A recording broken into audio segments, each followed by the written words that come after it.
nene ĩgiĩ Kuhurana na ng'aragu na makiria iria ikĩgomagĩra mahiũ mao hĩndĩ ya ng'aragu na riua inene, na nĩ atĩ Aikari na ariithi a mwena ũyũ makiria itũra-inĩ rĩa Rapsu gũkũ wadi-ini ya kinna Garbatula kaunt-ini ya Isiolo nĩ makĩhĩmbĩirie ũhandi wa nyeki, na nĩ itemi-inĩ rĩa gũtigĩrĩra atĩ makĩrĩ na irio cia kũigana cia mahiũ mao, na makiria hĩndĩ ĩrĩa riua rĩakorwo rĩkĩhĩrĩria na gũkorwo na rĩrĩa rĩtigaga atĩ kana rĩgĩcũngagĩrĩra hathara nene kũrĩ mahiũ mao. Kũringana na Aikari mwena ũyũ maugĩte mamũkĩrĩte ũteithio ũyũ oro ũndũ ũmwe na mathomo kuma kũrĩ gĩkundi kĩmwe kĩa DRIC kana kĩrĩa gĩkoragwo gĩkĩhũrana na ng'aragu mwena ũyũ kĩoĩkaine ta DRIC, na kũrĩa maugĩte atĩ nĩ gĩkoretwo gĩkĩmateithia na njĩra nene gũtigĩrĩra makĩrĩ na irio cia kũigana cia mahiũ mao.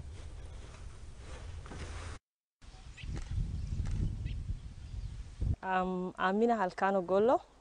I work with the VSF Swiss and the DRIC project. Here in Rapsu we support fodder production.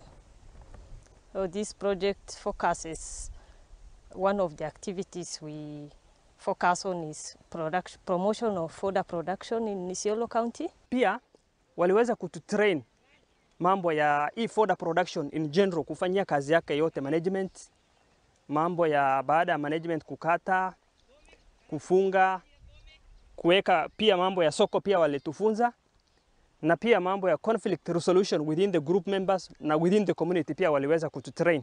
Kwa majina ninaitwa Madina Mohamed. Mimi ni treasurer wa Rapsu fodder producer. Mimi ninaongea kwa niaba ya wanawake wa kikundi. Sisi zamani kama wanawake tunaenda huko nje wakati ya jilali kutafuta nyasi. Si mchana peke yake, hata usiku tunaenda kutafuta nyasi tunaletea mifugo. Saa hii wakati wa DRIC walitufunza mambo ya nyasi, kupanda nyasi. Tulifunzwa kwa mashamba venye tunapanda nyasi. Kwa group sasa tumepanda nyasi, tumefunzwa.